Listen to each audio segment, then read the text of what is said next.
सभी के अंदर विराजमान परमात्मा के पावन चरणों में प्रणाम। राम राम। स्वामी जी श्री रामचरण जी महाराज की वाणी। अत कवित में सांच का अंग चल रहा। महाराज फरमाते हैं,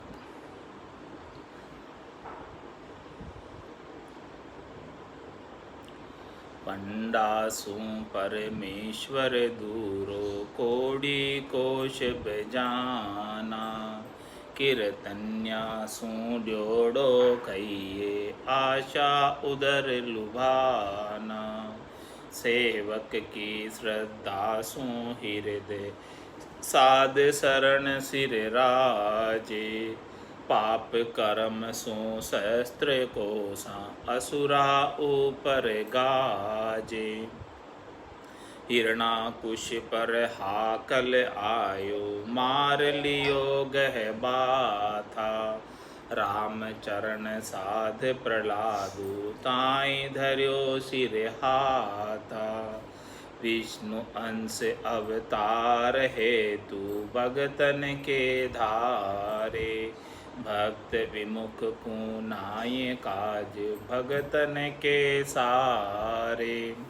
वेद व्यास मुख भाखी साखी भागवत बतावे, परीक्षित सो सुख देव भेद दे गाय सुनावे। अवतारा के पाट भूप अब राज करे ही, दुष्ट जना के पक्ष भक्त को दंडज देही। स्वार्थ की सूली चढ़िया लखेन काज अकाजा, राम चरण ई पाप सो भ्रष्ट होत है राजा। महाराज परमात्मा किसके पास है और किसके दूर है, वो सब चीज़ें खोलकर सांच के अंक के माध्यम से छप्पे छंद में बता रहे हैं कि पंडासु परमेश्वर दूरो कोड़ी कोश बजाना।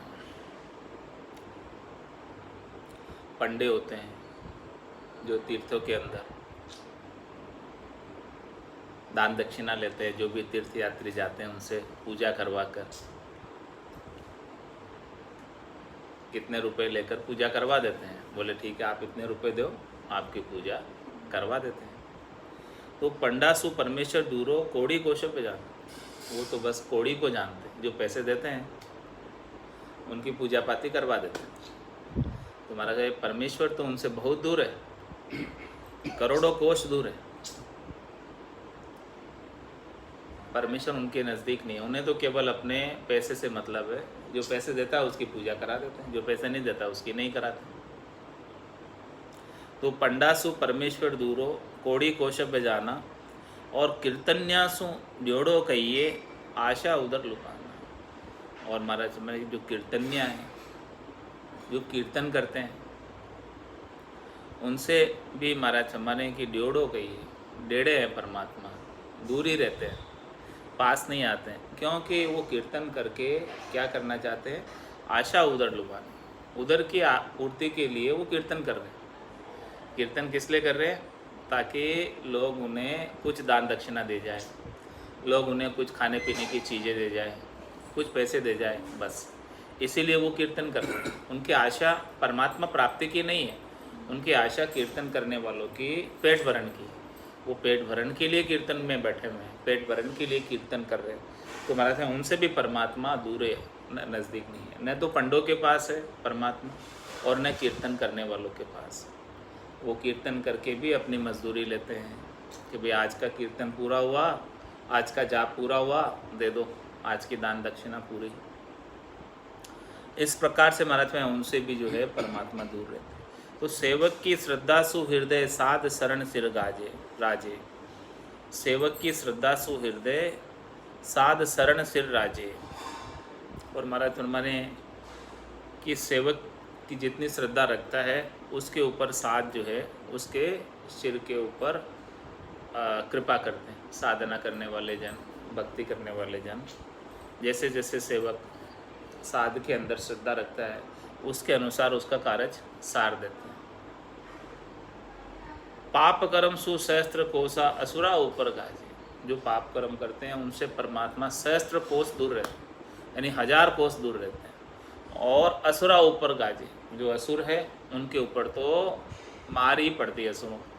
असुरों को मारने के लिए और भक्तों की रक्षा करने के लिए समय समय पर निमित्त अवतार आते हैं और असुरों के ऊपर मार करते हैं और भक्तों की रक्षा करते हैं। हिरणाकुश पर हाकल हायो मार लियो गए बाथा। इस प्रकार से हिरणाकुश को नरसिंह अवतार धरकर भगवान विष्णु स्वयं पधारे और उन्हें हाथ में पकड़कर मारा। रामचरण साधु प्रहलादु ताए धरियो सिरा। और जो साधना करने वाले जन थे, भक्ति करने वाले जन थे, प्रहलाद जी जो हिरण्यकश्यप के पुत्र थे, उनके मस्तिष्क पर कर कमल पधरा दिए। उनके मस्तक पर परमात्मा ने अपने वरद हस्त रख दिए। विष्णु अंश अवतार हेतु भक्तन के धारे। इस प्रकार से भगवान विष्णु के पद से भक्तों की रक्षा के लिए अवतार धर कर आते हैं। भक्त विमुख को नाय काज भक्तन के सारे। जो भक्ति से विमुख है उनके कार्य नहीं सरते, और जो भक्त है उनके कार्य सारने आते हैं। नित्य अवतार के रूप में अवतरित होकर भक्तों के कार्य सारने के लिए आते हैं। वेद व्यास मुख भाकी साखी भागवत बतावे। वेद व्यास जी ने अपने मुख से साखी कहकर भागवत जी में बताई है कि परीक्षित सु सुखदेव भेवदे गाय सुना। राजा परीक्षित को सुखदेव मुनि ने ऐसा भेद दिया भजन करने का, साधना करने का, भक्ति करने का, और उन्हें 7 दिन में मोक्ष की प्राप्ति करा दी।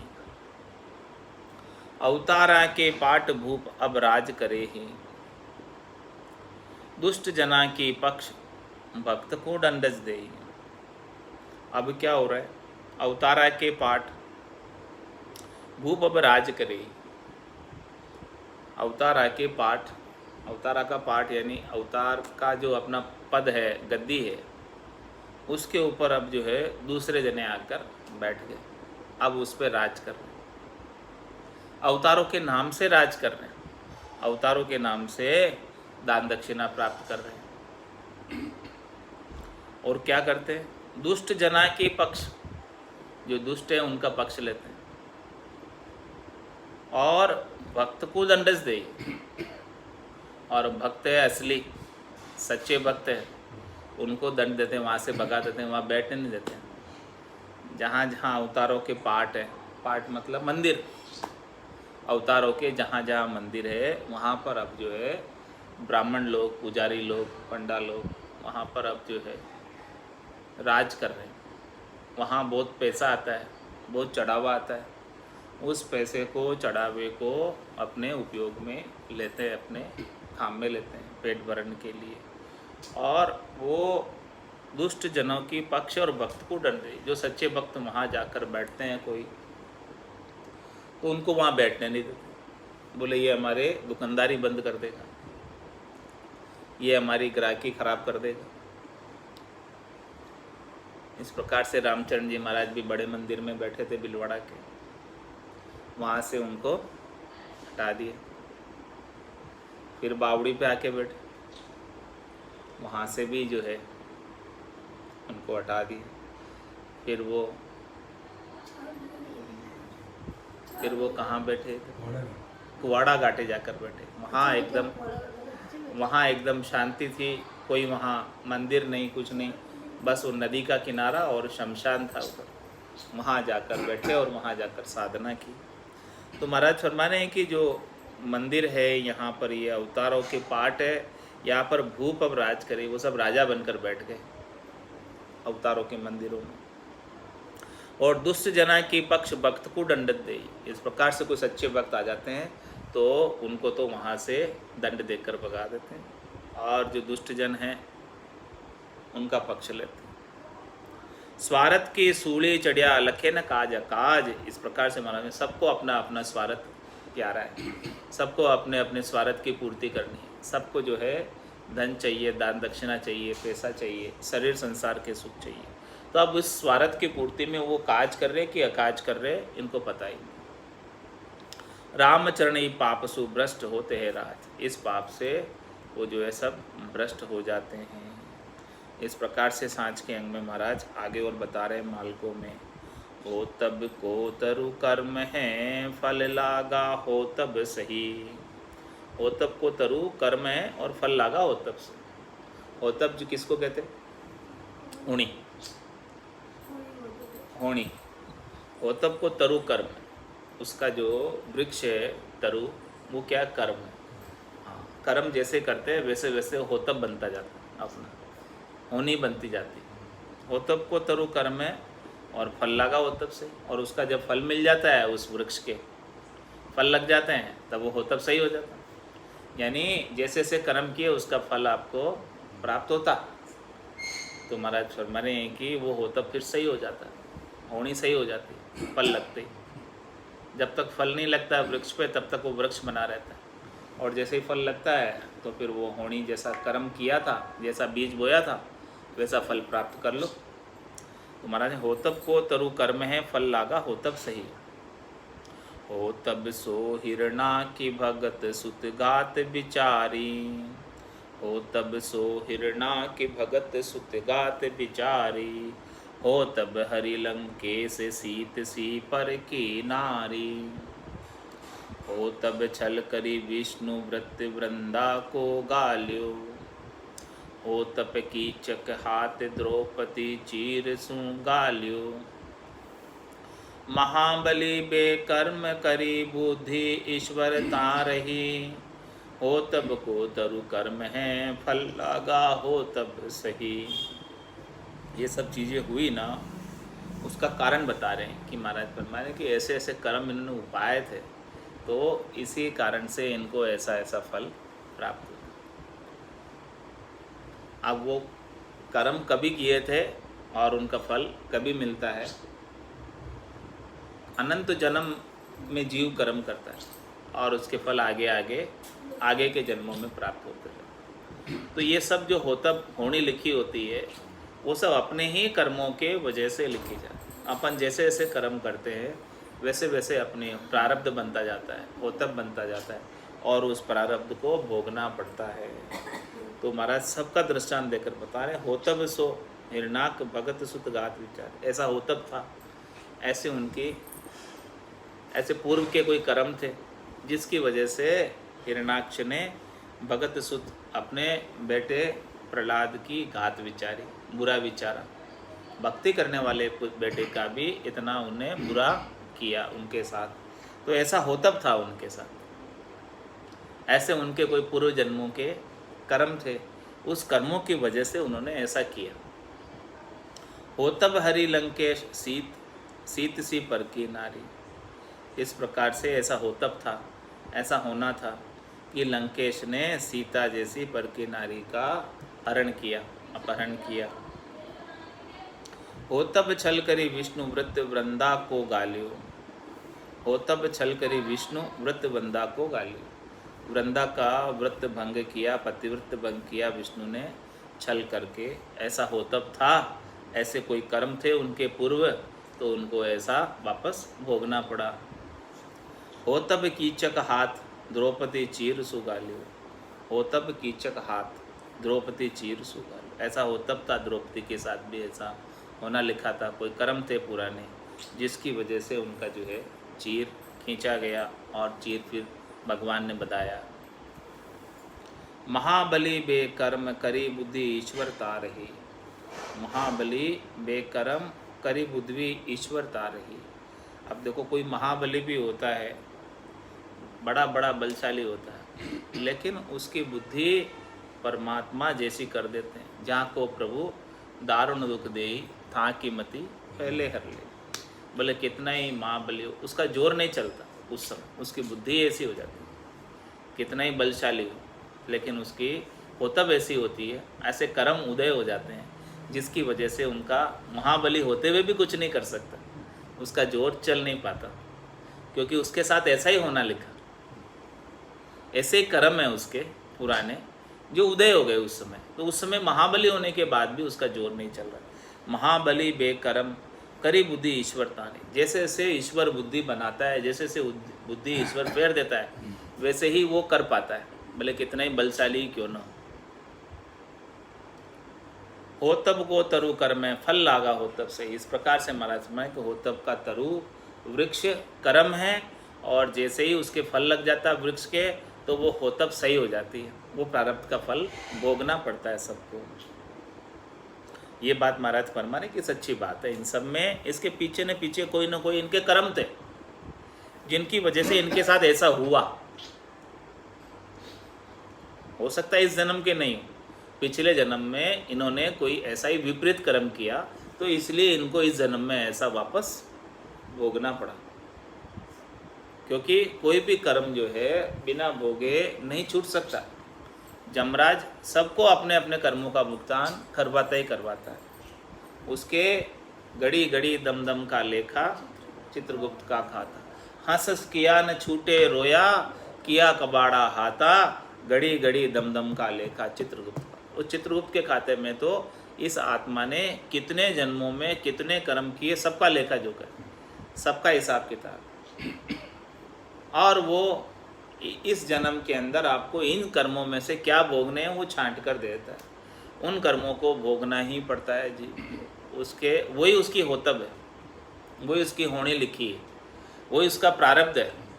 उस प्रारब्ध के अनुसार सारे कर्म उसे भोगने पड़ते हैं।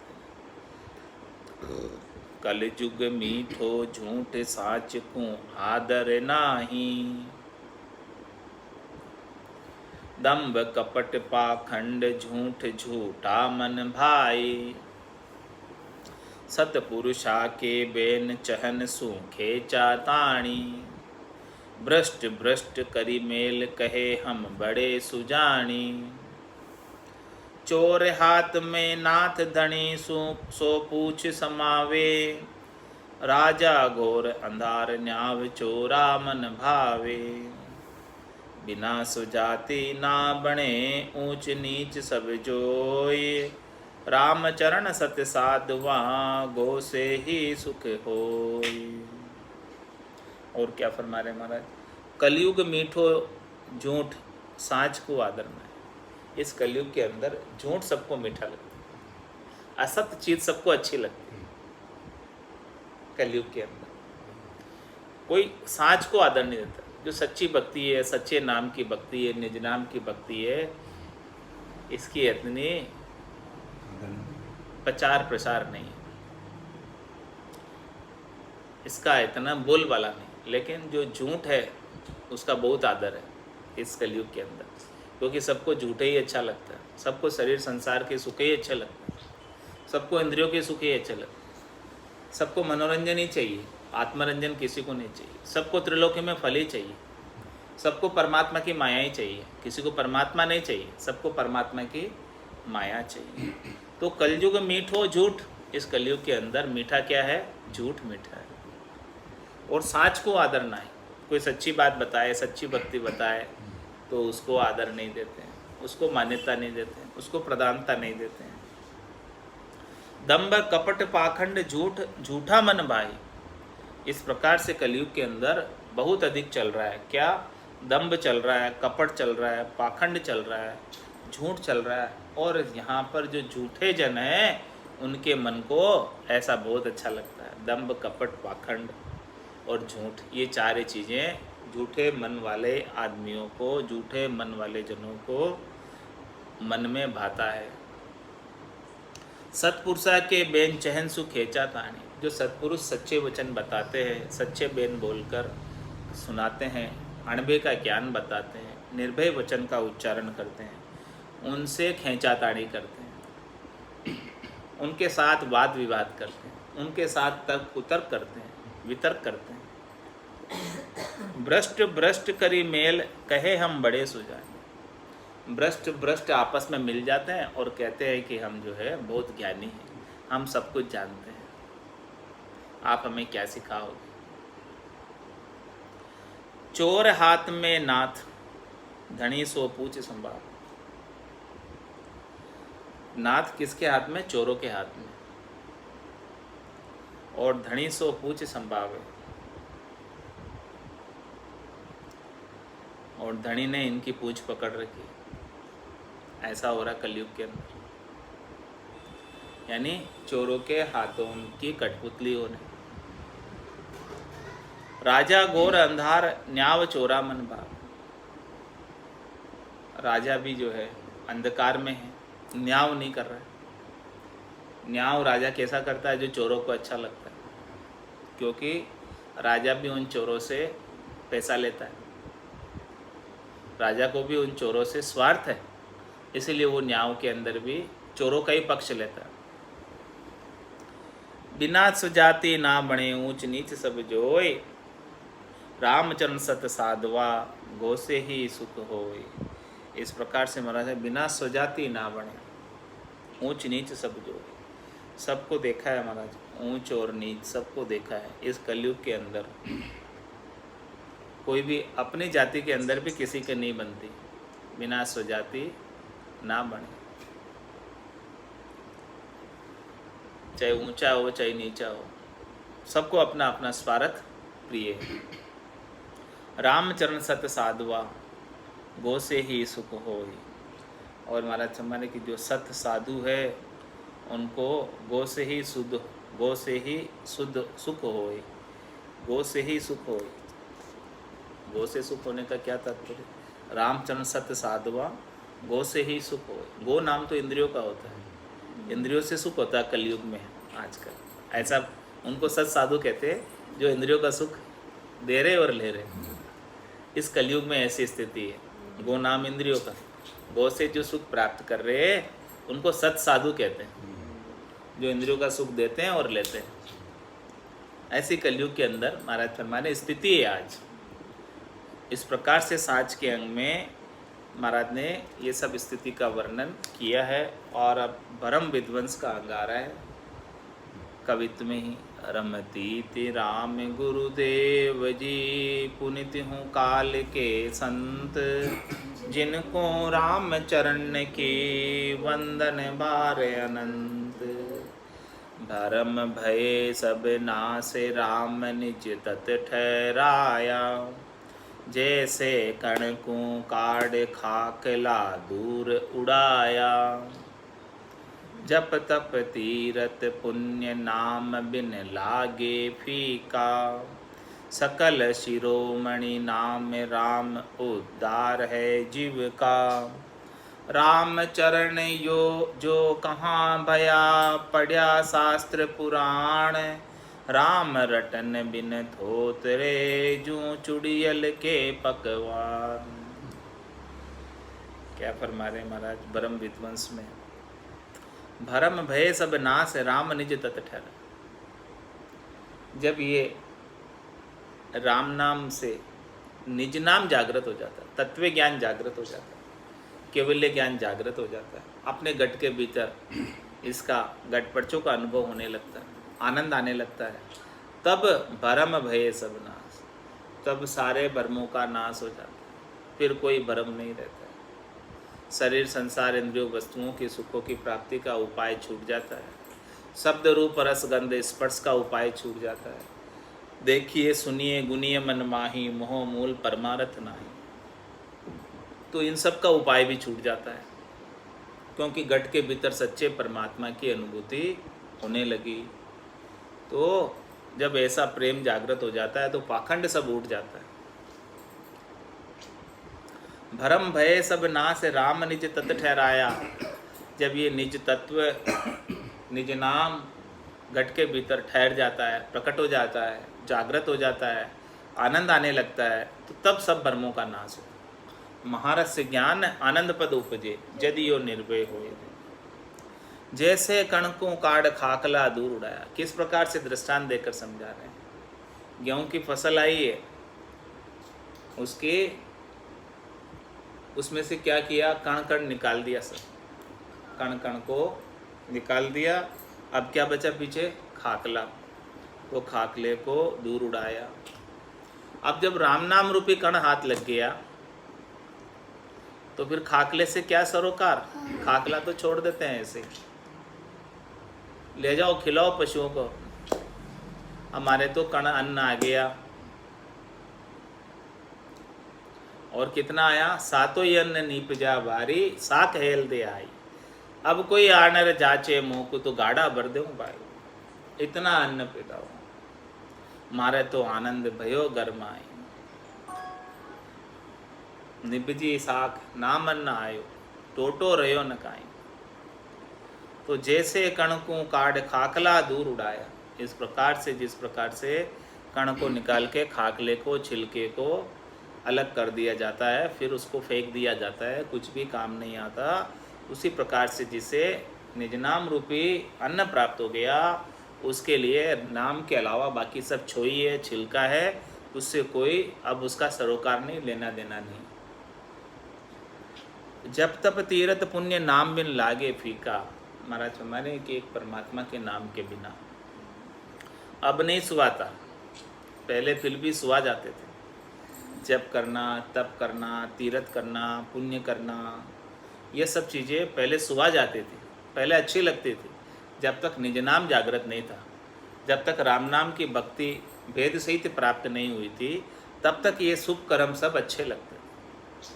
लेकिन अब तो ऐसी स्थिति हो गई कि शुभ अशुभ की चाय निकट नेड़ी नहीं है। अब तो इनकी इच्छा ही नहीं रह गई, अशुभ तो करता ही नहीं है, अब शुभ की भी इच्छा नहीं रह गई। जब तप तीरथ पुण्य नाम बिन लागे फीका, अब तो सब फीके लगने लगे, बस केवल एक नाम ही सरस लगता है, नाम में ही आनंद आता है। सकल शिरोमणि नाम राम उद्धार है जीव का। सकल शिरोमणि नाम, सब चीज़ों के अंदर शिरोमणि श्रेष्ठ सबल राम जी का नाम है, और राम जी के नाम से ही इस जीव का उद्धार होने वाला है। इस नाम के बिना जीव का उद्धार कहीं भी चले जाओ संभव नहीं। जहाँ जावे जहाँ काल गरा से, जमड़ो लारे लागो, सहज राम बज राम स्नेही, रहे न कोई दागो रे। तो रामचरण जो कहा भैया, पढ़या शास्त्र पुराण। महाराज मैं भले तुम सारे शास्त्र पढ़ लो, चारों वेद पढ़ लो, 9 व्याकरण पढ़ लो, 6 शास्त्र पढ़ लो, 18 पुराण पढ़ लो, क्या होएगा? कुछ भी होने वाला नहीं, जब तक सदगुरु के दया कृपा मेहर से निज नाम जागृत नहीं हो जाएगा, घट पर्चों का आनंद नहीं आ जाएगा, तब तक 52 अक्षरों के ज्ञान से कुछ होने वाला नहीं है। चाहे पढ़ो वेद पुराणा, चाहे पढ़ो वाणी, राम भजन बिन पार न पौते, केती कहो कहानी। तो रामचरण जो कहा भया, पढ़या शास्त्र पुराण, राम रटन बिन थोतरे, जो चुड़ियल के पकवान। राम भजन के बिना सब चीज़ें थोतरी है। किस प्रकार से? ऐसे चुड़ियल के पकवान। चुड़ियल के पकवान मतलब चुड़ैल के पकवान। चुड़ैल जो होती है वो पल में ही सारे माया से पकवान बना देती है, लेकिन दूसरे पल वो समाप्त हो जाते हैं, रहते नहीं। उसी प्रकार से महाराज ये सारे संसार के दूसरी चीज़ें उसी प्रकार से जो हमेशा रहने वाली नहीं, क्षणिक है, नाशवान है। थोड़ी देर उसका सुख मिलता है और थोड़ी देर बाद फिर वो समाप्त हो जाती है। निश अंधियारी सहा उठ के बिन जी चाल्यो, बन में देवल ठूठ देख मन में भय गाल्यो। भयो भानु पर कास बूझ का भरम निवार्यो, मिट्यो चोर को भास उलट आपो धिरकार्यो। राम चरण अज्ञान सो जगत नैण रहे छाए, सतगुरु मिले तो भय मिटे नातर धड़ को खाए। क्या फरमा रहे महाराज? निश अंधियारी शाह उठ के विणजी चाल्यो। अंधेरी रात थी, उसमें साहूकार दूसरे गांव जाना था, उससे कोई सौदा लेने, सौदा करने, मिनच करने। तो वो जल्दी उठ के चला गया रात को 2-3 बजे, 4 बजे उठ के चला गया। और वन में देवल ठूठ देख मन में भय गाली। वन के अंदर जो है कोई ठूंठ खड़ा था वृक्ष का,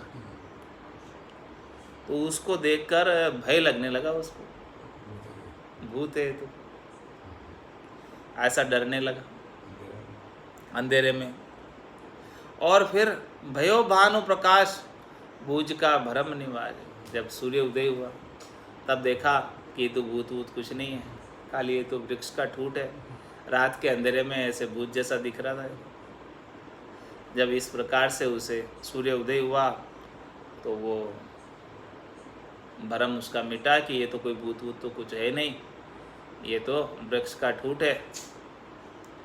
मिट्यो चोर को भास उलट आपो दिरकारी। इस प्रकार से अंदर से जो भय था, चोर था, डर था, उसकी आभास मिट गई अब, और उलट आपो दिरकारी, और उल्टा जो है अपने आप को फिर उसने कहा कि देखो ये तो कुछ था ही नहीं, मैं इसको इतना भूत मान बैठा। अपने आप को फिर उसने धिक्कारा। रामचरण अज्ञान सु जगत नैन रेच। इसी प्रकार से महाराज हमारे सारे संसार वालों के नैन अज्ञान में, मोह निशा में, रात्रि में छाए हुए हैं। इनको सब चीज़ें, झूठी चीज़ें भी सच्ची दिख रही है। माया मोह भरम की रजनी, सूता जीव वगाई। सदगुरु वाज करी कैसे, राम कहो मेरे भाई। तो ऐसे ज्ञान का प्रकाश कौन करे, ऐसे ज्ञान का सूर्य उदय कौन करे। सद्गुरु मिले तो भय मिटे, नातर दड़ को खाए। जब तक सद्गुरु नहीं मिले तब तक जीव के भरम नहीं जाते, जीव का डर नहीं जाता, भय नहीं मिटता है, धड़का बना ही रहता है। प्रातः काल स्नान आप अपरस होए आवे, करी सेवा सिर पाम दुनी को दर्श दिखावे। घंट जालरी बम्ब आरती धूप उतारे, पगा पड़े अष्टांग पाणी पग जोर खड़ारे। पाक बनावे प्रीत सो दास भाव आगे दरे, ग्रास एक नहीं आदरे, तो बिन परचे क्यों पची मरे। और क्या फरमाने वाले। प्रातः काल स्नान आप अपरश हो आवे। प्रातः काल जो है स्नान करके अस्पर्शता मिटा के आ जाते। स्नान से पहले कोई स्पर्श नहीं कर सकते, अस्पर्श होते हैं स्नान से पहले। तो वो इस प्रकार से स्नान करके आ जाते ताकि अपने आप की अस्पर्शता मिट जाए, यानी शुद्ध हो जाए। प्रातः काल स्नान आप अपरश हो आवे, और करे सेवा सिर पाँव दुनिया को दर्श दिखावे। इस प्रकार से सिर से लगाकर पाँव तक की सेवा पूजा अर्चना करते हैं और दुनिया को दिखाते हैं कि देखो मैं भक्त हूँ, बहुत बड़ा, सेवा पूजा अर्चना सब करता हूँ। करी सेवा सिर पाँव दुनिया को दर्श दिखावे। और इस प्रकार से प्रातः काल में स्नान करके और श्रृंगार करते हैं, भगवान का विग्रह का श्रृंगार करते हैं। चाहे वो विग्रह जो है धातु का हो, चाहे पत्थर का हो, चाहे काष्ठ का हो, सबका जो है करी सेवा सिर पाँव दुनिया को दर्श दिखावे। फिर दुनिया वालों को दर्शन के लिए पट खोल देते हैं। हाँ, पट खोल देते हैं दर्शन के लिए। देखो श्रृंगार कर दिया, अभी श्रृंगार के दर्शन कर लो, पहले मंगला कर लो और उसके बाद श्रृंगार कर लो, उसके बाद ब्यारू का दर्शन कर लो, राजभोग कर लो। हाँ, राजभोग का दर्शन कर लो। हाँ, फिर बाद में उत्थापन का दर्शन कर लो, उसके बाद शयन के दर्शन कर लो। सब प्रकार के दिन भर कार्यक्रम इस प्रकार से चलता है। प्रातः काल स्नान आप अपरश हुई आवे, करी सेवा सिर पाँव दुनिया को दर्श दिखावे। इस प्रकार से दुनिया वालों को फिर दर्शन कराते हैं विग्रह के। क्या और क्या करते, घंटे आरती बम्ब आरती धूप उतारे। घंट जालरी, झालर बजाते हैं, घंटी बजाते हैं, और बम्ब आरती धूप उतारे। धूप, अगरबत्ती, दीपक, आरती, ये सब जो है सेवा पूजा का कार्य करते हैं। पगा पड़े अष्टांग पाणी पग जोर खड़ा रे। और देखो क्या करते हैं, अष्टांग साष्टांग प्रणाम करते हैं। पगा पड़े अष्टांग, यानी भगवान के मूर्ति विग्रह के सामने साष्टांग प्रणाम करते हैं और पाणी पग जोर खड़ा रहे, एक पाँव के पग एक पग ठाड़ी चमर डुलाऊं। इस प्रकार से चमर डुलाते हैं, एक पग पर खड़े होकर। पाणी पग जोर खड़ा रहे, एक पग पर खड़े रहते हैं सेवा के लिए, सुषुप्चा के लिए, चमर ढुलाने के लिए। पाक बनावे प्रीत सु, फिर 56 भोग बनाते हैं राजभोग के समय। भोजन प्रसाद बनाते हैं बहुत बढ़िया प्रीत से। पाक बनावे प्रीत सु, दास भाव आगे धरे, और दास भाव कर कर थाल सजाकर 56 भोग का उसके पर अच्छा कपड़ा ढकाकर दास भाव से भगवान के विग्रह के सामने पधरा देते हैं, भोग लगाते हैं और फिर पर्दा लगा देते हैं और फिर घंटी बजाते हैं। ग्रास एक नहीं आदरे तो बिन परचे क्यों पचमरे। लेकिन वो भगवान का विग्रह तो एक हुआ भी नहीं खाता। ग्रास एक नहीं आदरे तो बिन परचे क्यों पचमरे। क्यों पचाई कर रहे हो भाई बिना खाते? वो खाते नहीं, उनके लिए आप इतना क्यों कर रहे हो? वो एक हुआ भी नहीं खाते, क्यों इतना सुबह सुबह उठकर इतनी सेवा पूजा करते हो? क्यों करते महाराज? पूरे पूछ रहे हैं आपसे, क्यों करते हैं बताओ? बिन परचे क्यों पचमरे, क्यों पचाई करते इतनी? वो भगवान तो खाते नहीं है।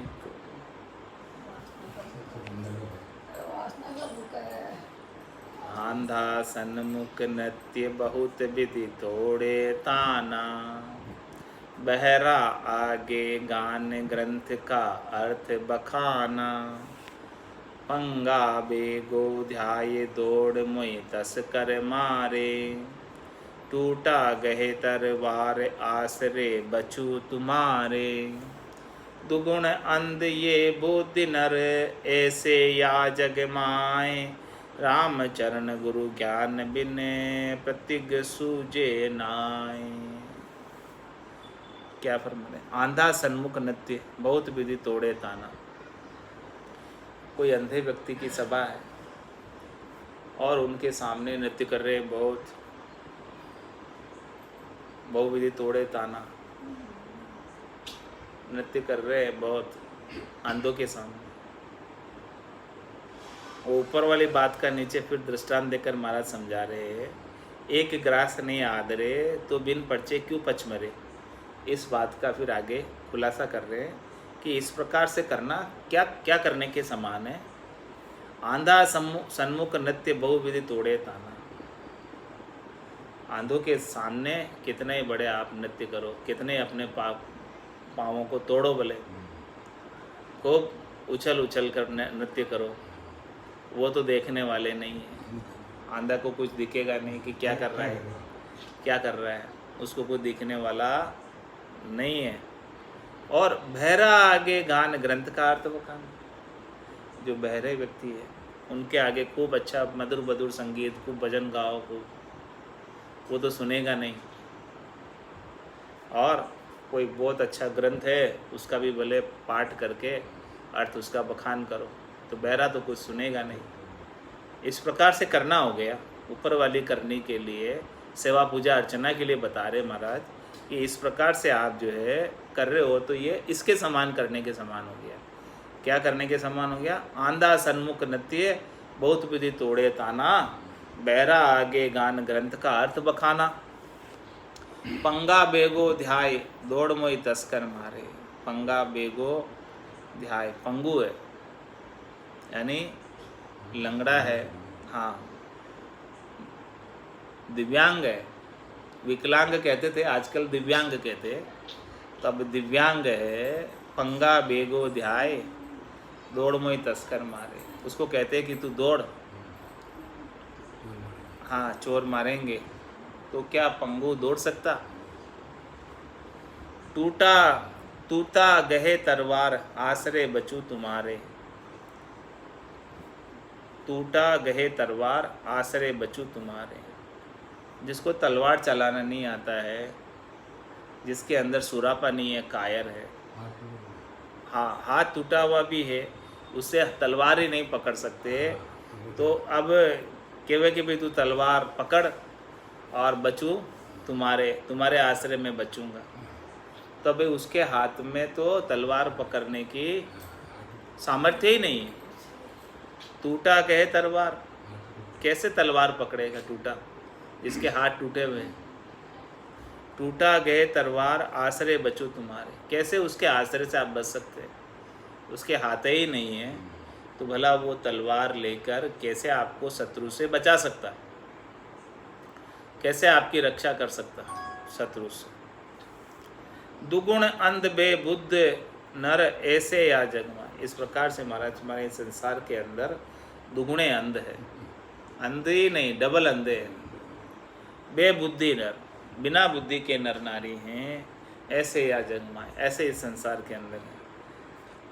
रामचरण गुरु ज्ञान बिन प्रत्येक सूझे नाय। सदगुरु जब तक ज्ञान नहीं देवे ऐसा सच्चा, तब तक जो है ये सब बातें समझ में नहीं आती। जिसको सच्ची भक्ति सच्चा ज्ञान प्राप्त हो गया वो तो इन सब कार्यों में नहीं लगता है, इन सब कार्यों से कोई सरोकार नहीं रखता है। अब वही महाराज दृष्टांत देकर समझा रहे भरम विध्वंस में।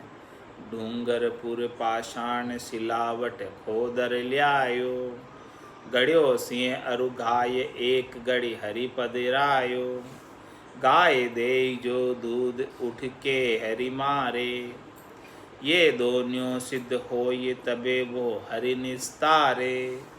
कारण तीनों सारिषा फल कारज में जोय, राम चरण दुई असत है तो एक सत्य क्यों होय। और दृष्टांत देखकर महाराज ने समझा दिया, पूरा खुलासा कर दिया। डूंगरपुर गए थे, वहाँ पर पहाड़ था, उस पहाड़ से एक पाषाण लिया है, सिलावट खोद के लिया है वहाँ से।